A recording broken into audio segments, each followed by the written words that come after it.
તો અમદાવાદના વાતાવરણમાં પલટો, ભારે બફારા વચ્ચે વાદળછાયું વાતાવરણ જોવા મળી રહ્યું છે.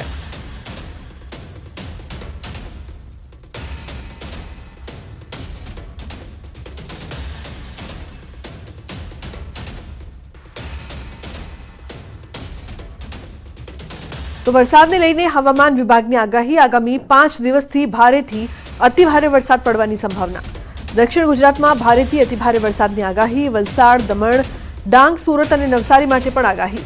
તાપી, ગીર સોમનાથમાં પણ વરસાદ ખાબકશે. 30 થી 40 કિલોમીટરની ઝડપે પવન ફૂંકાશે. अगले 5 दिन तक भारी टू अति भारी बरसात का संभावना है. इसमें आपका गुजरात रीजन जो है वाइड स्प्रेड बारिश है अगले 5 दिन तक, और उसके अगले 2 दिन फेयरली वाइड स्प्रेड है. और सौराष्ट्र कच्छ के लिए अगले 2 दिन स्कैटर्ड रहेगा, और उसका अगले 3 दिन फेयरली वाइड स्प्रेड रहेगा, और उसका लास्ट जो 2 दिन रहेगा हेवी रेनफॉल वार्निंग जो दिया गया है. इसमें गुजरात रीजन में डे 1 में heavy to very heavy, day 2 में भी हेवी टू वेरी हेवी. इसमें मेनली जो साउदर्न दक्षिण क्षेत्रीय है गुजरात की, उसमें ये बारिश होने का संभावना है. તો પહેલીવાર સોનું 75,000 ને પાર પહોંચ્યું છે. દિવાળી પુષ્ય નક્ષત્ર પહેલા જ ભાવમાં વધારો. ચાંદી પણ 90,000 ને પાર.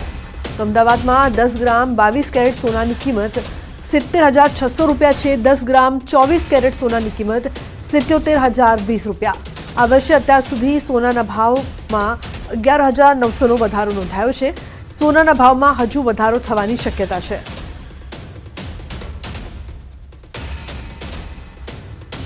બજેટ આવ્યાના 2 મહિનામાં સતત કેટલાક વૈશ્વિક પરિબળોને કારણે તથા ફેડરલ બેંકના જે બેઝિસ પોઈન્ટમાં ઘટાડાને કારણે અત્યારે ધીરે ધીરે કરીને 2 મહિનામાં ભાવ હતો તેનાથી પણ વધારે, બજેટ પહેલાં હતો એનાથી પણ વધારે પહોંચી ગયો છે. અત્યારે ભાવ 77,700 ઓલ ટાઈમ હાઈ છે ઇન્ડિયામાં આપણે.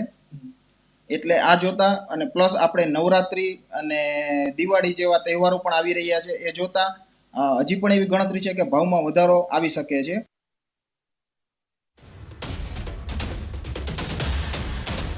માટે સાર્થક નીવડી રહી છે. આજે સોનાનો ભાવ સર્વોચ્ચ સપાટીએ પહોંચ્યો છે. 24 કેરેટ સોનાના 10 ગ્રામના ભાવ 77,700 થયો છે. છેલ્લા 1 મહિનામાં 10 ગ્રામ સોનામાં 3,100 રૂપિયા જેટલો ઉછાળો આવ્યો છે. છેલ્લા 2 મહિનામાં 7,000 રૂપિયા કરતાં પણ વધુનો ઉછાળો સોનાના ભાવમાં આવ્યો. કેન્દ્રીય બજેટમાં સોનાની ડ્યુટી ઉપર ઘટાડો કરવામાં આવ્યો હતો, જેથી કરીને આ સમયે સોનાનો ભાવ 70,500 થી 71,000 પહોંચ્યો હતો. જોકે ત્યારબાદ છેલ્લા 2 મહિનાથી સોનાના ભાવમાં સતત વધારો થઈ રહ્યો છે. આ ભાવ વધારા પાછળના કારણોમાં વિશ્વના કેટલાક દેશોમાં યુદ્ધનો માહોલ છે, તેમજ વૈશ્વિક બજારમાં પણ થઈ રહેલ ફેરફારના કારણે સોનાના ભાવ સતત વધી રહ્યા છે. સોનાના વેપારીઓનું માનવું છે કે હજુ પણ સોનાના ભાવ આગામી દિવસોમાં વધી શકે છે. બીજી તરફ લગ્નગાળાની સિઝન પણ આવી રહી છે, ત્યારે વેપારીઓનું કહેવું છે કે આગામી દિવસોમાં ભાવ વધે તે પહેલા લોકો અત્યારથી ઇન્ક્વાયરી કરી રહ્યા છે. સતત થઈ રહેલા ભાવ વધારા વચ્ચે નવરાત્રી અને દિવાળી સમયે તેજી જોવા મળશે તેવી આશા વેપારીઓએ વ્યક્ત કરી છે.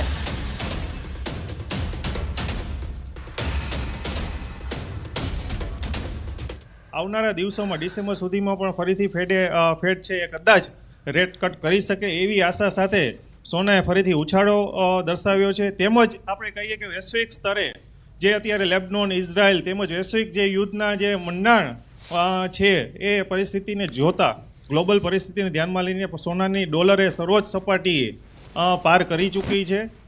ખાસ કરીને આપણે કહીએ કે સોનું છે એ અત્યારે 77,724 કેરેટ એટલે 78,000ની નજીક પહોંચી ગયું છે. સમાચારમાં આગળ વાત રાજકોટની. સૌરાષ્ટ્રમાં નકલી બિયારણનો પર્દાફાશ થયો છે. મંજૂરી વગર 4G અને 5G બિયારણનું ખુલ્લેઆમ વેચાણ. જામજોધપુરના ખેડૂતોએ 5થી વધુ કંપનીઓ સામે કર્યા છે આક્ષેપ. તો મેટોડાની ડોક્ટર ઢોલરિયાની તેજા સુપર, અમદાવાદની વંદન કંપનીની વાગડ સહિતની કંપનીઓના નોટ ફોર સેલ લખેલા બિયારણનું પણ વેચાણ થાય છે. Teja super, Balram 15, Pushpa 5G, pink board, પ્રમુખ દિગ્ગજ સહિતની બ્રાન્ડના નામ વેચાય છે. ખેતીવાડી વિભાગના અધિકારીઓ બધું જાણતા હોવા છતાં આંખ આડા કાન કરતા હોવાનો આરોપ છે. બજારમાં 1,000 થી 1,500 રૂપિયા સુધીના ભાવ વેચાય છે નકલી બિયારણ. સૌરાષ્ટ્રના મોટાભાગના શહેરો અને ગામડાઓમાં એગ્રો સંચાલકો કરે છે વેચાણ.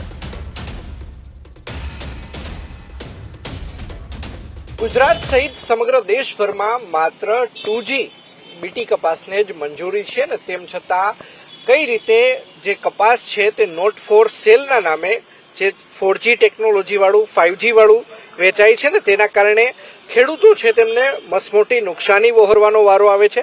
ત્યારે આપણી સાથે જામનગર જિલ્લાના ખેડૂતો છે, આપણે તેમની સાથે વાતચીત કરીશું.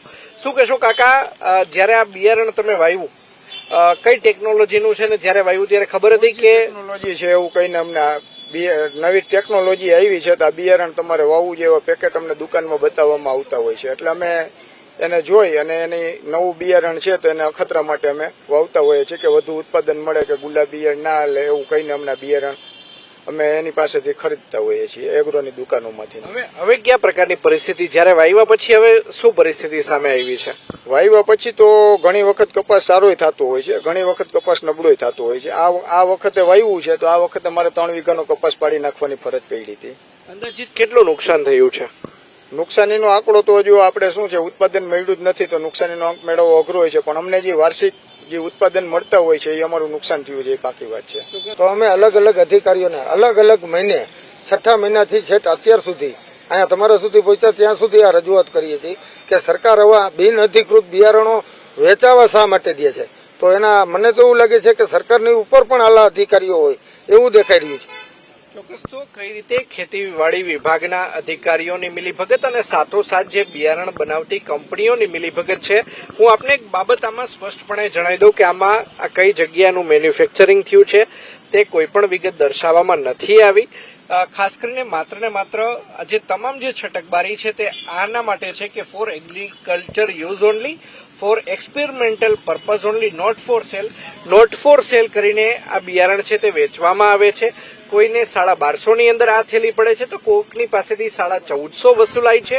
ખેડૂત છે તે ચોક્કસ આ 4G 5G ની અંદર નથી પડતો, તેની માત્ર એક જ આશા હોય છે કે તેને મબલક પાક મળે, પરંતુ બીજી તરફ નોટ ફોર સેલના બહાના હેઠળ આ પ્રકારનું બિયારણ છે તે વેચાય છે અને આના જ કારણે ખેડૂતોને હાલ અત્યારે નુકસાની વહોરવાનો વારો પણ આવ્યો છે.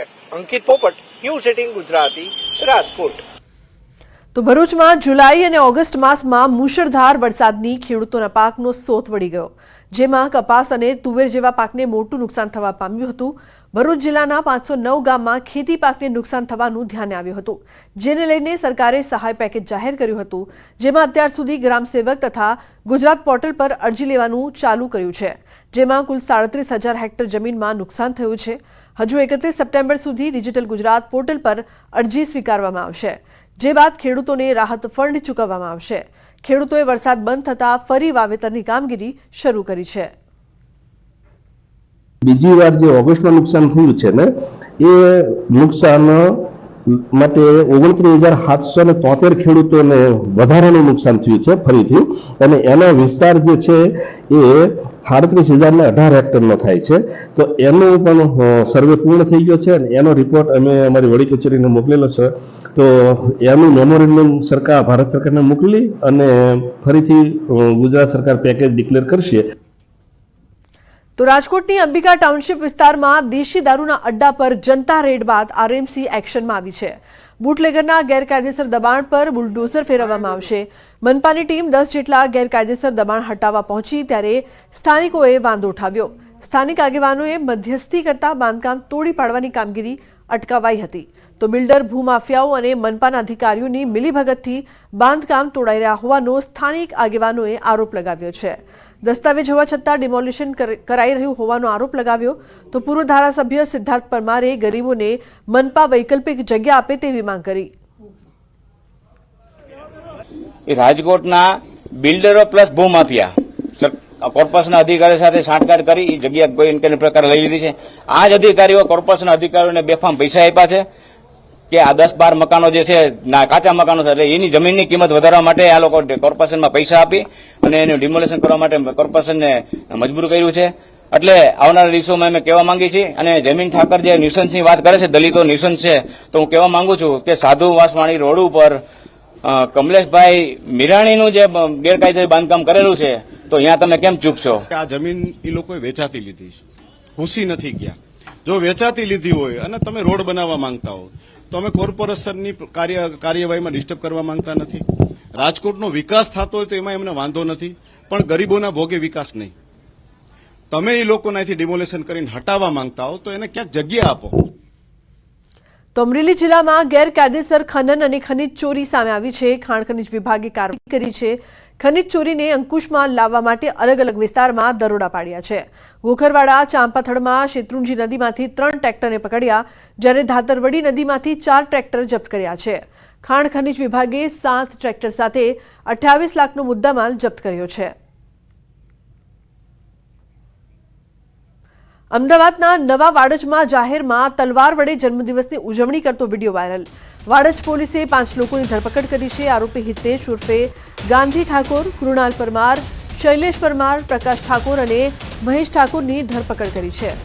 જન્મદિવસ આરોપી કૃણાલનો હતો, ત્યારે પોલીસે 5 આરોપીઓની ધરપકડ કરીને વધુ તપાસ શરૂ કરી છે।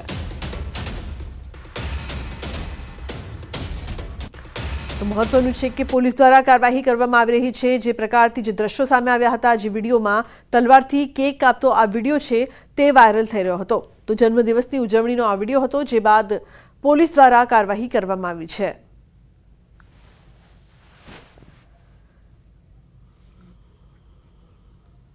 દાહોદમાં હેવાન આચાર્યને સાથે રાખીને રિકન્સ્ટ્રક્શન કરવામાં આવ્યું। પોલીસે આરોપીને સાથે રાખીને રિકન્સ્ટ્રક્શન કર્યું। સમગ્ર ઘટનાનું રિકન્સ્ટ્રક્શન કરવામાં આવ્યું છે। પોલીસે ગોવિંદ નટની કાર સાથે રાખીને રિકન્સ્ટ્રક્શન કર્યું હતું। આરોપીએ બાળકીને ક્યાંથી બેસાડી, સ્કૂલ જતા પહેલા ગાડી ક્યાં ઊભી રાખી, સ્કૂલમાં ગયા પછી બાળકીને કેવી રીતે કમ્પાઉન્ડની પાછળ મૂકી તે બાબતે